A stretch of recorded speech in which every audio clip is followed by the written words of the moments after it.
Bismillahirrahmanirrahim. Assalamualaikum warahmatullahi wabarakatuh. Syukur alhamdulillah kita bisa berjumpa lagi di channel ini. Sholawat dan salam selalu dan tetap tercurahkan kepada junjungan kita Nabi besar Muhammad sallallahu alaihi wasallam. Allahumma sholli ala Sayyidina Muhammad wa ala ali Sayyidina Muhammad. Harapan dan doa saya, semoga saudaraku semuanya selalu diberikan kesehatan, dilapangkan rezekinya, diampuni dosa-dosanya, dan dipanjangkan umurnya oleh Allah Subhanahu wa Ta'ala. Amin, Allahumma amin.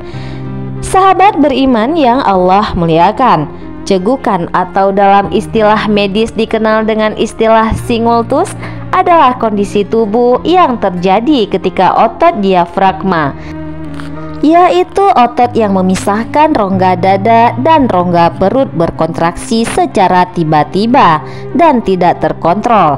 Ketika otot diafragma berkontraksi, udara yang masuk ke dalam tubuh secara cepat akan menyebabkan penutupan pita suara yang menghasilkan suara khas cegukan.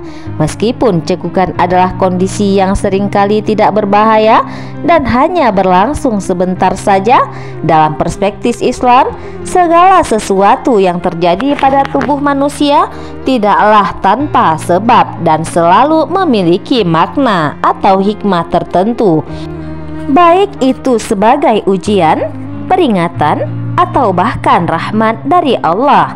Menurut Islam, segala kejadian yang dialami manusia termasuk cegukan adalah bagian dari takdir dan kehendak Allah yang Maha Kuasa.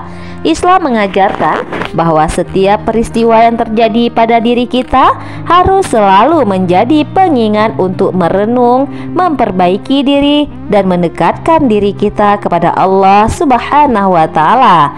Dalam hal ini, cegukan yang tiba-tiba bisa dianggap sebagai suatu tanda dari Allah yang mengandung pesan tertentu. Berikut ini adalah 10 tanda-tanda dari Allah jika seseorang tiba-tiba mengalami cegukan. Yang pertama adalah peringatan untuk merenung dan berzikir kepada Allah. Cegukan yang datang tiba-tiba seringkali bisa dianggap sebagai peringatan dari Allah agar kita tidak melupakannya dalam kesibukan duniawi kita. Terkadang kita terlena dengan urusan dunia dan melupakan kewajiban kita untuk senantiasa mengingat Allah. Cegukan yang terjadi bisa jadi merupakan cara Allah untuk mengingatkan kita untuk berzikir dan selalu mendekatkan diri kita kepadanya. Meskipun terasa gangguan fisik yang sederhana, namun kejadian tersebut bisa menjadi pengingat bahwa hidup kita hanya sementara dan kita perlu kembali kepada Allah melalui doa dan zikir.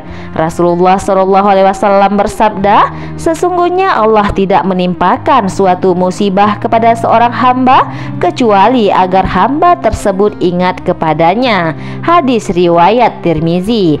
Hadis ini mengajarkan kita bahwa segala peristiwa, bahkan yang sekecil apapun seperti cegukan, bisa menjadi cara Allah untuk mengingatkan kita agar tidak lupa kepadanya.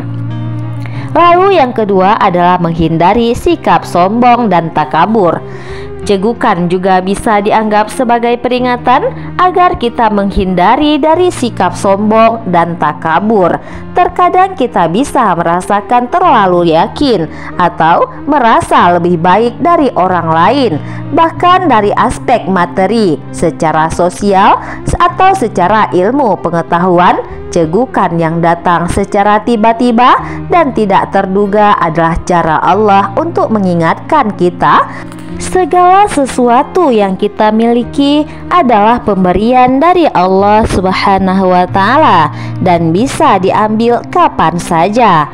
Rasulullah SAW bersabda, barang siapa yang sombong, maka Allah akan menurunkan kehinaan kepadanya. Hadis riwayat Muslim. Hadis ini mengajarkan bahwa kesombongan akan mendatangkan kehinaan dan cegukan bisa menjadi tanda agar kita senantiasa menjaga kerendahan hati dan tidak merasa lebih unggul dari orang lain. Yang ketiga adalah tanda kecintaan Allah untuk menguji ketabahan. Cegukan bisa menjadi ujian dari Allah untuk menguji ketabahan kita. Ketika seseorang mengalami cegukan yang cukup lama atau berulang kali, hal ini bisa menguji kesabaran dan ketahanan fisik seseorang. Ujian seperti ini, meskipun tidak berat seperti ujian lainnya, mengingatkan kita bahwa sabar adalah sifat yang sangat dihargai dalam Islam. Allah menguji hambanya agar mereka dapat menunjukkan kesabaran dan ketahanan dalam menghadapi segala ujian, sekecil apapun itu. Rasulullah SAW bersabda, "Sesungguhnya sabar itu adalah cahaya." Hadis riwayat Muslim. Dalam hadis ini, sabar dijelaskan sebagai suatu cahaya yang menerangi jalan hidup seorang muslim. Dengan sabar, kita dapat melalui segala cobaan, termasuk cegukan yang datang tiba-tiba.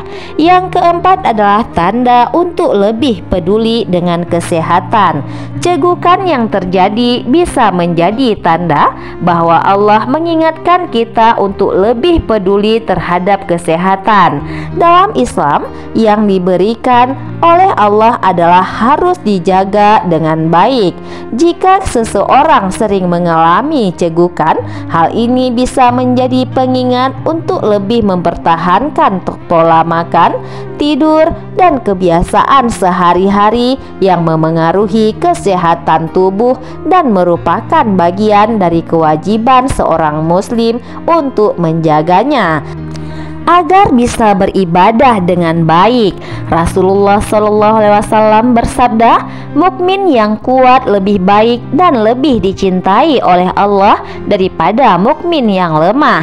Hadis riwayat Muslim. Hadis ini menunjukkan pentingnya menjaga kesehatan dan tubuh yang kuat agar kita bisa menjalankan ibadah dengan baik dan beramal soleh.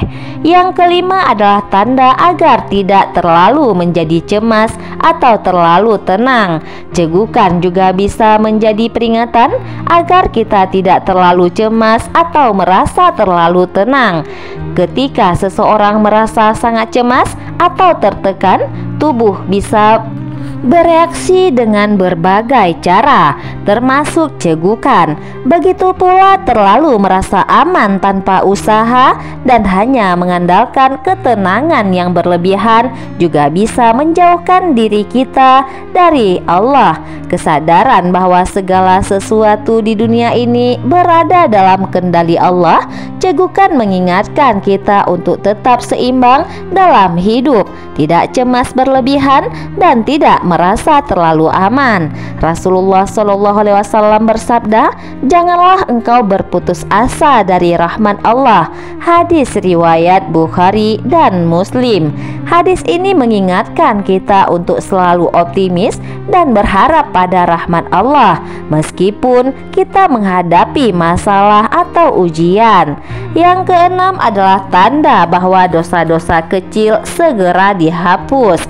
Cegukan bisa menjadi tanda agar kita segera membersihkan diri dari dosa-dosa yang mungkin belum disadari.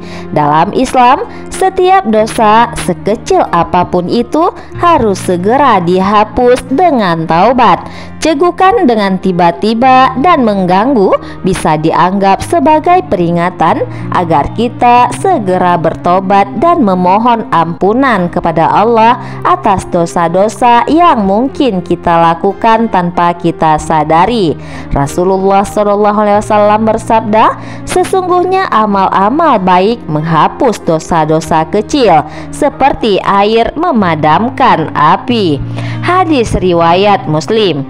Dalam hadis ini, amal baik yang selalu dilakukan dengan ikhlas akan membersihkan diri kita dari dosa, dan cegukan bisa menjadi pengingat agar kita senantiasa memperbanyak amal dan berbuat taubat.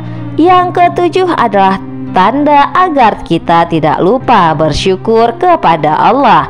Cegukan juga bisa menjadi cara Allah untuk mengingatkan kita untuk bersyukur atas nikmatnya. Meskipun cegukan terasa mengganggu, itu bisa menjadi kesempatan untuk bersyukur atas kesehatan tubuh yang kita miliki. Allah mengingatkan kita untuk tidak melupakan nikmatnya dalam setiap keadaan, termasuk dalam kondisi yang terlihat sederhana seperti cegukan.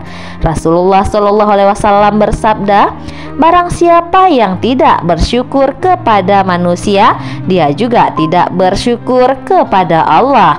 Hadis riwayat Abu Daud. Hadis ini mengajarkan kita bahwa rasa syukur kepada Allah juga harus tercermin dalam sikap kita terhadap sesamanya.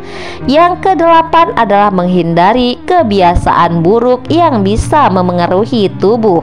Cegukan datang secara tiba-tiba bisa menjadi pengingat untuk menghindari kebiasaan buruk yang dapat merusak tubuh. Misalnya, makan terlalu cepat atau makan makanan yang tidak sehat.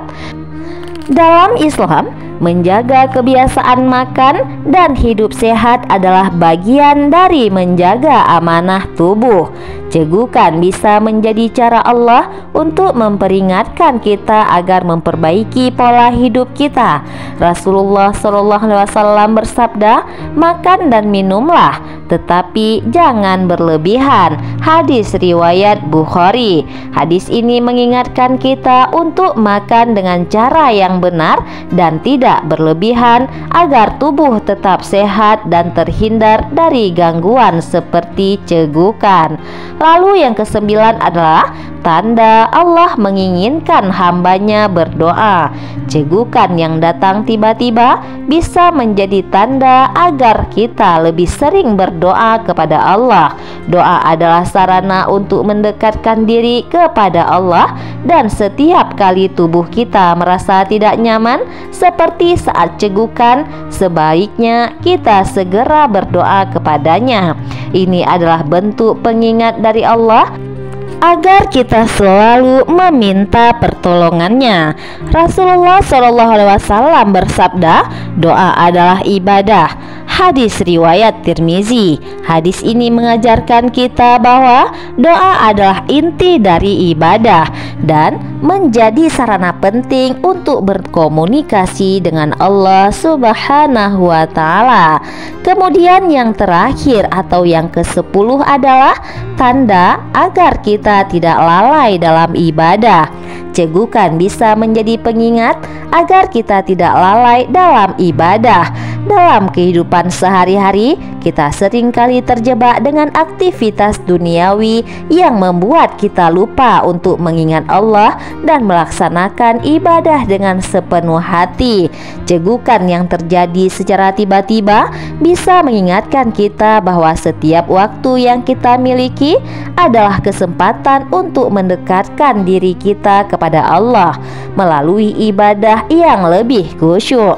Rasulullah SAW bersabda, "Sesungguhnya amal yang paling dicintai oleh Allah adalah yang terus-menerus dikerjakan meskipun sedikit." Hadis riwayat Bukhari. Hadis ini mengajarkan kita untuk tetap istiqomah dalam beribadah dan menjalani kehidupan dengan selalu mengingat Allah. Sahabat beriman yang Allah muliakan, cegukan mungkin terdengar seperti gangguan kecil yang tidak perlu dipikirkan lebih dalam. Namun dalam perspektif Islam, setiap kejadian dalam hidup kita memiliki pesan atau pelajaran tertentu yang Allah mengajarkan kita untuk selalu merenung, belajar, dan memperbaiki diri kita dari setiap peristiwa yang akan terjadi. Bahkan dari setiap kejadian sederhana sederhana seperti cegukan. Melalui 10 tanda yang mungkin muncul saat cegukan, kita dapat memahami bahwa setiap kejadian dalam hidup adalah kesempatan untuk kembali kepada Allah, mengingatnya dan meningkatkan kualitas ibadah kita. Wallahu a'lam bishawab. Demikianlah yang dapat saya bagikan. Semoga bermanfaat untuk kita semuanya. Amin ya rabbal alamin. Wassalamualaikum warahmatullahi wabarakatuh.